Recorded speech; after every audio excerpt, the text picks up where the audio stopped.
Hello, excuse me, who gave you the authority to call me ugly? ನನ್ನ ಸ್ಕೂಲಲ್ಲಿ ಕೆಲವು ಒಳ್ಳೆ ಟೀಚರ್ಸ್ ಇದ್ರು, but let's talk about the worst one, my English teacher. ತುಂಬಾ incidents ಆಗಿದೆ, ಆದ್ರೆ ಒಂದ್ ಹೇಳ್ತೀನಿ.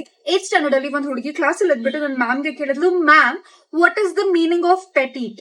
ಆಗ ನನ್ನ ಇಂಗ್ಲಿಷ್ ಟೀಚರ್ ಏನ್ ಮಾಡಿದ್ರು ಅಂದ್ರೆ, ನನ್ನ ಕ್ಲಾಸ್ ಅಲ್ಲಿರೋ ಎಲ್ಲಾ ಹುಡುಗಿರ್ನು ಬೆಂಚ್ ವೈಸ್ ಒಬ್ಬರಾದ್ಮೇಲೆ ಒಬ್ಬರನ್ನ ನಿಲ್ಸಿದ್ರು, except me. Okay, and then she was like, all of you are petite. ಯಾರಾದ್ರೂ ತುಂಬಾ ಚಿಕ್ಕದಾಗಿ ಕ್ಯೂಟ್ ಆಗಿರ್ತಾರಲ್ಲ, ಅವ್ರಿಗೆ ಪೆಟೀಟ್ ಅಂತ ಹೇಳೋದು. ನನ್ನ ಕ್ಲಾಸ್ ಅಲ್ಲಿ ಎಲ್ಲಾ ಹುಡುಗಿರ್ನ ನಿಲ್ಸಿದ್ರು except for me. I was a kid. Okay, ಅಲ್ಲ, ಕತ್ತೆ ಅಷ್ಟು ವಯಸ್ಸಾಗಿ ಅಷ್ಟು ಮೆಚುರಿಟಿ ಇದ್ಬಿಟ್ಟು ಮಕ್ಕಳ ಭವಿಷ್ಯನ ಫಾರ್ಮ್ ಮಾಡುವಷ್ಟು ತಾಕತ್ ನಿಮ್ ಕೈಯಲ್ಲಿ ಇದ್ದಿದ್ರು, what did you choose?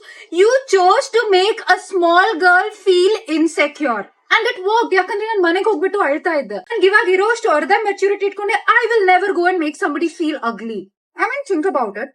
As teachers ನಿಮ್ ಹತ್ರ ಫುಲ್ ಪವರ್ ಇದೆ ಮಕ್ಕಳ ಪರ್ಸನಾಲಿಟಿನ ಡೆವಲಪ್ ಮಾಡೋಕೆ, ಅವ್ರನ್ನ ಅರ್ಥ ಮಾಡ್ಕೊಳ್ಳೋದಕ್ಕೆ, ಅವ್ರ ಫ್ಯೂಚರ್ ನ ಫಾರ್ಮ್ ಮಾಡೋದಕ್ಕೆ.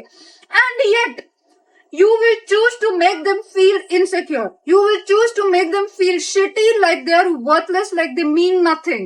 Easily, she was the worst teacher. Life skills, personality development skills ಹೇಳ್ಕೊಡೋದು 0%. Thank you for character development. ಯಾರಾದ್ರೂ ಬಂದ್ಬಿಟ್ಟು at least be grateful you know English because of her ಅಂತ ಹೇಳೋರ್ಗೆ, ನಾನು ಇಂಗ್ಲಿಷ್ ಕಲ್ತ್ಕೊಂಡಿರೋದು ಮೂವೀಸ್ ಮತ್ತೆ ಟಿವಿ ಶೋಸ್ ನೋಡಿ, definitely not because of her. ನೀನೇನೋ ಮಾಡಿರ್ತೀಯ ಅದಕ್ಕೆ ಶಿ ಹೇಟ್ಸ್ ಯು ಅನ್ನೋರು. ನಾನೇನಾದ್ರೂ ಮಾಡಿದ್ರೆ ಬೇರೆ ಟೀಚರ್ಸ್ ನನ್ನ ಹೇಟ್ ಮಾಡ್ತಾ ಇದ್ರು, ಆದ್ರೆ ಮಾಡಿಲ್ಲ. Why? Clearly she was the problem.